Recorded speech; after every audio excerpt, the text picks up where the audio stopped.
Prezados produtores de café Conilão, meu nome é César Abel Crowley, sou do INCAPER de Marechal Floriano, e nesse 10º simpósio de produtor de café Conilão eu vou apresentar para vocês, vou falar um pouquinho sobre o café arábica no estado do Espírito Santo. Bom, a nossa região de café arábica ela compreende duas grandes regiões, que é as regiões das montanhas e Caparaó Capixaba.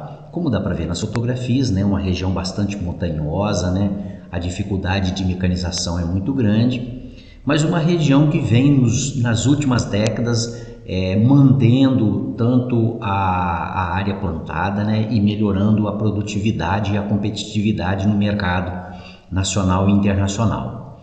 Bom, com relação à cafeicultura de montanha no Brasil, ela abrange várias regiões, né, Matas de Minas, Montanhas e Caparaó do Espírito Santo, também parte do norte do Rio de Janeiro e parte do sul de Minas. Ela tem uma área estimada hoje em 700 mil hectares de café e uma produção muito grande, ou seja, ela varia aí de 10 até 18 milhões de sacas de café, ou seja, uma região altamente significativa. E quando a gente vai para a cafeicultura do estado do Espírito Santo, então quando a gente vai falar de café arábica, nós temos uma área aproximada aí hoje de 160 mil hectares de café. Nós estamos com uma média de 2 anos aí de 3,9 milhões de sacas de café, de acordo com a Conab 2020 e 2021, e uma média no caso do café Conilão de 9,6 milhões de sacas de café. Mas nós vamos atentar para o café arábica e lembrando a vocês que é uma área que ocupa apenas 0,5% do Brasil, o estado do Espírito Santo. Bom, e como é essa cafeicultura de arábica do estado do Espírito Santo? 151.600 hectares no total para as duas regiões. Nós temos 25 mil propriedades com 53 mil famílias trabalhando diretamente na cafeicultura, sendo que 73% é de base familiar e a média é de 6,4 hectares somente por família. 80% da renda é do café e 95% das lavouras ainda não são irrigadas. Como falamos, uma média de 3,9 milhões de sacas de café no biênio, ocupa uma área de 13% do café arábica do Brasil, 2% do café arábica do mundo.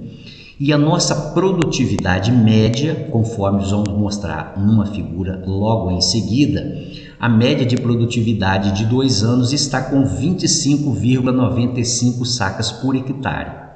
Mas nós temos potencial para atingir uma média de 40 sacas por hectare. Aqui um exemplo dessa agricultura familiar, aqui é o café da família Douro, na localidade de Vitor Hugo, né? É o Vale do Douro, com 2 famílias trabalhando na cafeicultura, ok? E aqui então mostrando os dados médios da área total de formação, produção e total em 1.000 hectares de café arábica no estado do Espírito Santo. O período que compreendeu entre 2012 e 2021, na verdade são 5 biênios. Ok? Então, quando a gente vai observar, sempre a média do café de formação sempre acima de 15 mil hectares, o café de produção sempre acima de 150 mil hectares, uma área total de 167.900 hectares de café. Quando nós vamos falar na média da produção total e produtividade, então nós estamos aqui nos 2 últimos, nós colocamos aqui 5 biênios. No último biênio 2020 e 2021, 2020 4,8 milhões de sacas de café, 2021 3,2 milhões de sacas de café, ok? Então mostrando que ocorre sempre uma bienalidade entre as produções de café, ok? Assim como a produtividade, então de 30 em 2020 para 21,4 o que está estimado segundo a Conab 2020-2021 para essa safra. Que características nós temos nessas regiões? Bom, primeiro nós estamos situados dentro do bioma da Mata Atlântica, um bioma muito importante, não só para o Brasil, como para o mundo, com alta biodiversidade. A topografia é sempre praticamente acidentada, A altitude varia de 600 a 1.400 metros, porém o predomínio da maior cafeicultura está de 700 a 900 metros. Predomina a agricultura familiar, como dá para mostrar aqui na fotografia. Aqui a família do Edmar Busato, muito conhecida já nacionalmente e internacionalmente. A temperatura média anual nossa, ela se situa de 19 a 22 graus. Temperatura esta ideal para o cultivo de café arábica. A precipitação média ela é acima de 1.200 milímetros anuais, ou seja, favorável para a produção. E o tipo de solo nosso são os latossolos vermelhos e amarelos. Predomina a mão de obra familiar. E um fato interessante, as famílias têm tradição no cultivo do café, praticamente isso já é praticamente secular. Então aqui mostrando vários locais, né? Aqui em Marechal Floriano, a cafeicultura de montanha, aqui Muniz Freire, aqui Brejetuba e aqui também em Marechal Floriano, como é que é essa cafeicultura. E às vezes ela ocorre com uma diversificação, às vezes com a pecuária, né? Às vezes com cultivo de banana, pode ter piscicultura e outras atividades, principalmente a olericultura também e a fruticultura. Aqui mostrando que é possível nessa região do bioma da Mata Atlântica cultivar café com a preservação da Mata Atlântica. Marechal Floriano, nesse caso incluído na região das montanhas, praticamente nós temos 46% ainda de reserva da Mata Atlântica, ou seja, um percentual muito elevado, mas nós temos problemas também. E os principais são, primeiro, a escassez da mão de obra, além do seu alto custo, né? Os solos são pobres e ácidos, nós temos uma dificuldade grande de mecanização por causa da inclinação do solo, do terreno, né? E essa dificuldade da mecanização é tanto nos tratos como na colheita. Quando nós temos anos de chuva no período da colheita, essa umidade relativa alta, ela interfere, ela prejudica a bebida, a produtividade ainda é muito baixa, nós temos baixa população de plantas por hectare, precisamos aumentar. Há uma necessidade crescente de renovação e plantios mais adensados, mas os produtores estão fazendo isso. E a gente pode dizer que nos últimos 20 anos a cafeicultura arábica ela provocou uma descapitalização dos produtores devido aos custos crescentes com insumos e mão de obra e na verdade o preço do café não estava tão compensador como está nesse momento. E o que os produtores então precisam fazer? Recomendação, implementação das boas práticas agrícolas. O que seriam essas boas práticas agrícolas? Bom, são várias, entre elas, identificação e separação dos talhões de café, fazer uma boa amostragem de solo e folha nos talhões, fazer calagem, plantio, formação e produção, fazer uso de uma adubação equilibrada, de preferência com uma recomendação técnica, fazer uso da análise foliar, nós já falamos, entre as adubações, para fazer ajuste da nutrição, sempre que possível fazer poda para renovação, introduzir e aplicar o manejo de pragas e doenças nas propriedades, fazer renovação de lavoura e seleção de áreas aptas para essa cafeicultura, evitando aquelas áreas muito expostas a ventos frios, de preferência para cultivares resistentes e tolerantes à ferrugem, que nós vamos falar mais à frente, e usar sempre as boas práticas de colheita e pós-colheita do café. Então aqui, ser sustentável é implantar e fazer a renovação. Então aqui mostrando um exemplo de lavouras velhas, né? Então há necessidade de substituição de lavouras velhas por novas, mais adensadas, com os novos cultivares e utilizando a semimecanização, como está mostrando inclusive aqui nessas condições de montanha, ou seja, é possível utilizar principalmente na renovação. Aqui mostrando a arranquio de lavoura velha, muito velha, espaçamento muito aberto e de baixa produtividade, né, por lavouras mais novas. Essa fotografia também mostra uma lavoura muito velha, espaçamento muito largo, então há necessidade de melhorar principalmente o adensamento e a produtividade. Aqui mostrando o caso, por exemplo, de cultivares de café. Por que renovar? Cultivares muito antigas, aqui é um caso de um catuaí plantado muito largo, Aqui um exemplo já de uma cultivar 785/15, que é a cultivar mais plantada hoje nas matas de Minas e no estado do Espírito Santo, né? Resistente à ferrugem, material tolerante a nematóide, qualidade da bebida. Então é necessário realmente renovar. No plantio, ou seja em plantio novo em área de renovação, fazer marcação em curva de nível de preferência. Hoje se pode fazer tanto cova como suco, fazer análise de solo, adubação de cova, não podemos esquecer da adição de calcário, micronutriente, fósforo, mais matéria orgânica. Observar sempre a época de plantio, aqui no nosso caso sempre outubro, novembro, ou se não março, abril, os meses mais recomendados. Quando possível, fazer uso da mecanização. A mecanização facilita, expõe raízes velhas atacadas com nematóide. Há um maior aprofundamento do suco de plantio, até 80 centímetros, que facilita o aprofundamento do sistema radicular. Aqui mostrando nessas fotografias. E utilizar o adensamento ou semi-adensamento. A recomendação nossa é trabalhar no mínimo com 1,5 a 3 metros entre linhas e de meio a 1 metro entre plantas. Com isso vai se obter uma população de 5 a 10 mil plantas por hectare, que é a recomendação. Ok? Então aqui mostrando uma área de renovação onde foi utilizada a semi-mecanização, também mostrando uma área que é necessário fazer podas em lavouras mais velhas para fazer renovação e rejuvenescimento dessas áreas. Quando realizar o plantio, observar uma boa muda, o plantio de uma muda sadia, né? Aqui um plantio feito, bem realizado, né? Então aí você vai ter sucesso. Os cuidados no plantio, né? Calagem, preparo do solo, a cova ou suco, muda vigorosa, é muito importante. Sempre que possível fazer calagem nessas áreas, né? Observar a vantagem que a calagem tem, né? De fornecer cálcio e magnésio, corrigir a acidez do solo, neutralizar alumínio e favorecer a mineralização da matéria orgânica, além de ativar os micro-organismos do solo, né? Então é importante olhar o tipo e a dose do calcário, a época de aplicação, o PRNT do calcário, como está se mostrando aqui nessas fotografias.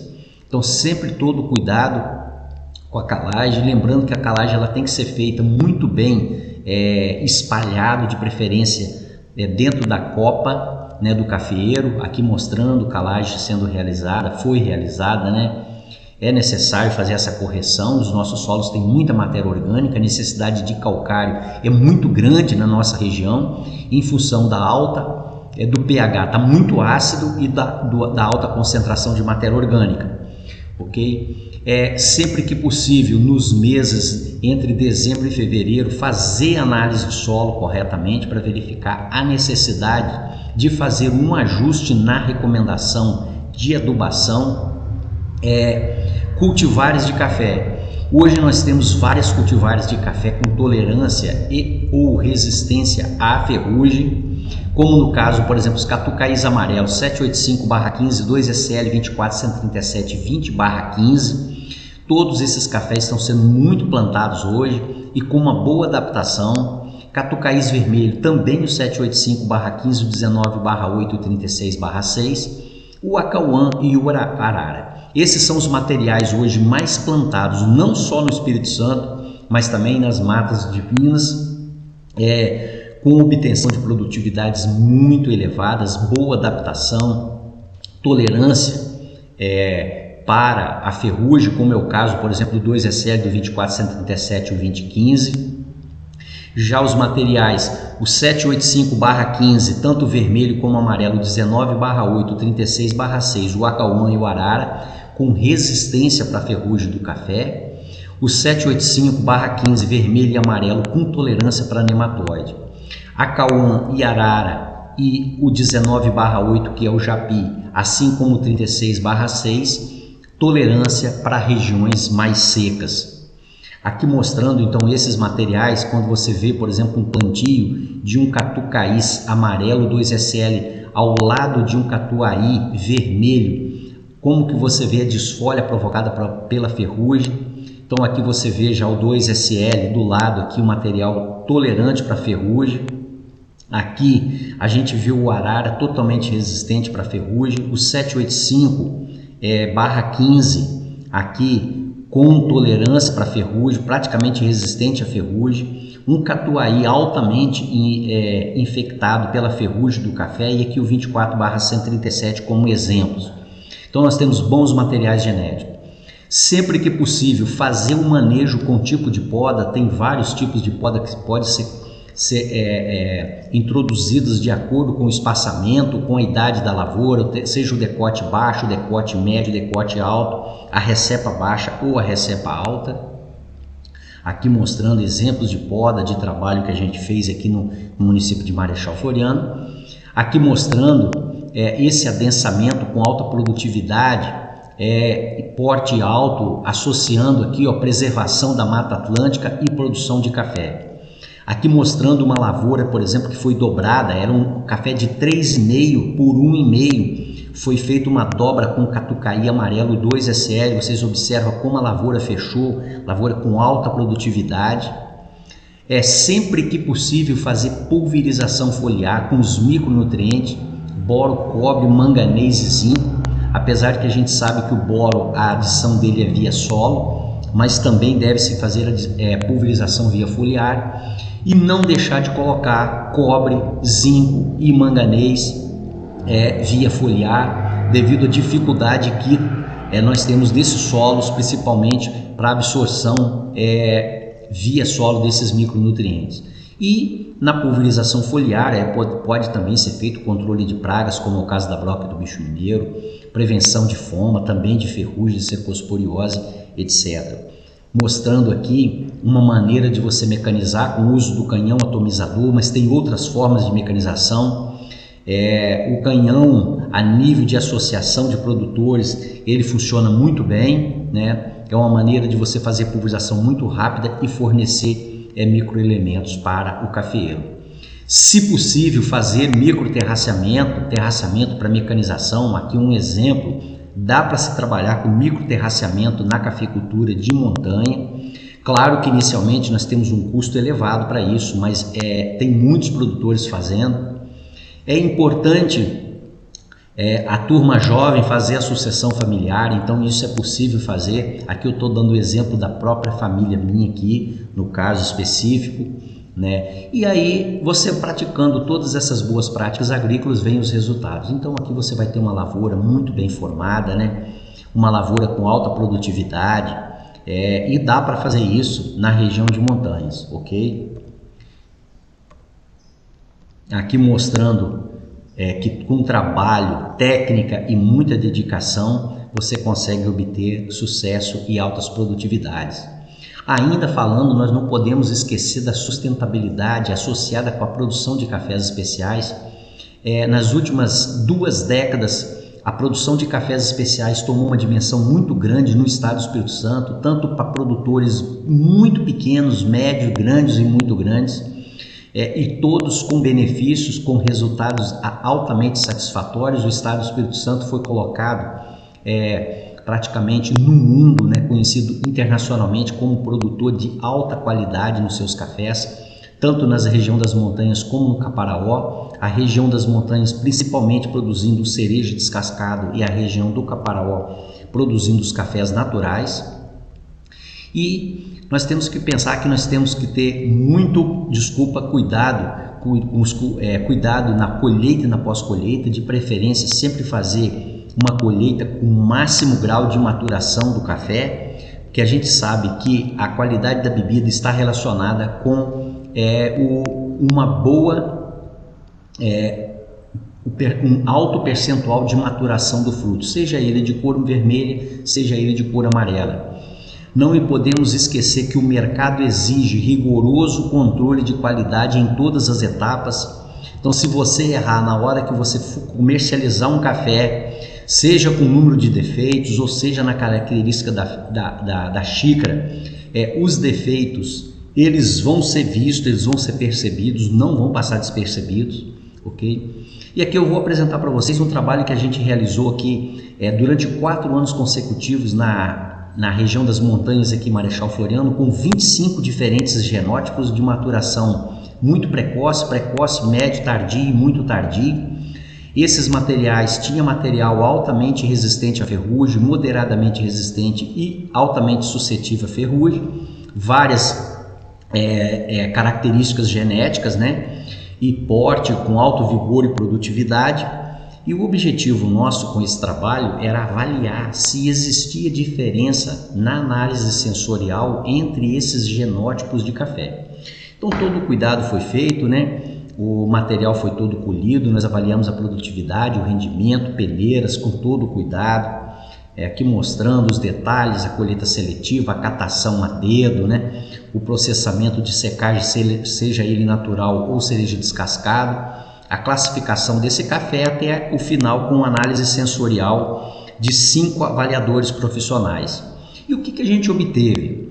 A nota final do café, a gente observou que a menor nota foi de 80 pontos, chegando a 88 pontos. Aqui mostra que inclusive café como o Coffea Congensis, assim como o Apuatã, que não são de origem arábica, ok? Também obtiveram pontuação acima de 80 pontos, ou seja, mostrando que os materiais genéticos têm alta capacidade de produção de café de qualidade, né? Poderia me perguntar, mas César, alguns materiais se destacaram com nota acima de 85 pontos. Sim, poderia dizer para vocês o que aconteceu. E vocês vão observar que a maioria desses cafés eles são todos de fruto vermelho. Normalmente a cor do fruto vermelho ela facilita a colheita num ponto de maturação mais desejado para o sucesso da maior bebida. Os materiais de fruto amarelo, eles normalmente têm uma tendência do produtor pensar que ele está no ponto, mas ele não está. Vale lembrar que países como, por exemplo, a Costa Rica, o Icafé da Costa Rica, por exemplo, não recomenda para os produtores cultivares de fruto amarelo, exatamente porque o fruto de cor amarela ele prejudica o momento, a escolha do momento ideal para você iniciar a colheita do café. Aqui nós fizemos a produtividade durante esses 4 anos desses materiais. Vocês observam que praticamente todos os materiais acima de 40 sacas por hectare. Ou seja, esses materiais mostram que além de boa bebida, eles têm uma capacidade de produzir muito café. Aqui quando eu pego o rendimento, claro que existe diferença entre os materiais. Aqui a gente observou material de 646 litros até material de 462 litros para você fazer uma saca de café. Lembrando que esse de rendimento foi para café totalmente cereja, ok? Aqui quando a gente observa a peneira do tipo chato graúdo, que é a peneira, quando se fala em qualidade, mais desejada pelos compradores, principalmente internacionais, o café que vai para exportação, a gente observa aqui que a maioria dos materiais estava com peneira acima de percentual acima de 40% de peneira chato graúdo. O chato graúdo ele é o peneira 17 e acima. E quando a gente poderia perguntar, César, a cor dos frutos influenciou na bebida? Então aqui a nota dos frutos vermelhos, você tem material de 88 pontos até 81 pontos, né? Uma média dos frutos vermelhos 83,9, e quando eu pego os frutos amarelos, né? Pontuação aqui de 84,5 até 80,2, uma média de 82,3 na média geral. Ou seja, uma diferença muito pequena entre fruto vermelho e fruto amarelo. Aquilo que eu falei, os frutos de coloração vermelha, eles facilitam o visual na hora de fazer a colheita seletiva e mesmo na hora da separação desses frutos manualmente. Bom, o que a gente pode chegar de conclusão desse trabalho? Ocorreu diferença entre as cultivares e genótipos estudados para os atributos sensoriais da bebida do café. Existem diferenças significativas para as características agronômicas, produtividade, rendimento e tamanho e tipo de peneira. Frutos com coloração mais intensa, que foi o caso dos frutos vermelhos, na maturação fisiológica obtiveram as maiores notas na prova de xícara. Não houve tendência da cor dos frutos influenciar a qualidade da bebida. Todas as cultivares genótipos estudados têm potencial para a produção de cafés especiais na região estudada. mas eu diria não só na região estudada que foi de montanha, mas também no Caparaó ou outra região. E assim podemos concluir dizendo que os cafeicultores então têm à disposição para plantio ou renovação materiais, ou seja, cultivares com resistência e tolerância à ferrugem, de boa qualidade de bebida e com boas características agronômicas para plantio, assim como também para áreas de renovação. E aí a gente pode então, indo ao final dessa apresentação, e perguntar por que café é sustentável? Sempre tem alguém que compra, recebe sempre à vista quando vende, independente da quantidade que vende, pode estocar por muito tempo. Uma vez plantado, o café dura por 50 anos, até 50 anos, claro que depende da cultivar. Café faz casa nova, compra terreno do vizinho, compra carro novo, compra apartamento e muito mais, vocês sabem disso. Quem tinha café e não tem mais está arrependido, e é uma cultura que agride muito pouco o meio ambiente. Vocês sabem que o café se utiliza muito pouco defensivo agrícola. Como considerações finais desse trabalho, eu queria dizer para vocês: o crescimento da produção e produtividade das lavouras de café arábica do estado do Espírito Santo deverá se incrementar à medida que os produtores fizerem a renovação com espaçamento mais adensado, cultivares mais adaptadas, resistentes a ou tolerantes à ferrugem. Deve-se manter sempre o porte baixo da lavoura, com o uso frequente de tipo de poda, para aumentar o rendimento de colheita, reduzir custo e aumentar o volume de cafés de qualidade superior. Uma tendência de implantação de sistemas informatizados, de gestão voltada para a sistematização de informações e uso de ferramentas administrativas e contábeis básicas para gerenciado pelos jovens filhos dos produtores, e com isso você poder ter um manejo, né, do custo de produção da sua propriedade. Implantação de sistema de gestão voltadas não só para resultados econômicos, mas também ambientais e sociais. Isso os produtores já estão fazendo em grande quantidade, praticamente em todos os municípios. Há uma tendência de busca de maior competitividade do mercado e permanência na atividade através da melhoria constante da qualidade, quantidade com agregação de valor. Já está havendo uma necessidade de preparação dos filhos dos produtores para a sucessão familiar e patrimoniais. Os jovens estão voltando para a atividade rural porque morar e viver na roça não é mau negócio. Buscar preços sempre diferenciados na comercialização dos tipos do café, que é resultante do trabalho consciente e no manejo, principalmente na colheita e na pós-colheita. E utilizar e adotar as boas práticas agrícolas, seja na produção até a pós-colheita, independente do tamanho da propriedade ou região de cultivo. É isso aí que eu tinha a apresentar para vocês. Eu agradeço muito e estou disponível, né, para eventuais perguntas ou consultas, né? Aqui está meu contato. E como última frase, eu queria dizer para vocês que uma propriedade sem café é um bom negócio, mas com café é um excelente negócio. Tenha todos um bom evento e muito obrigado.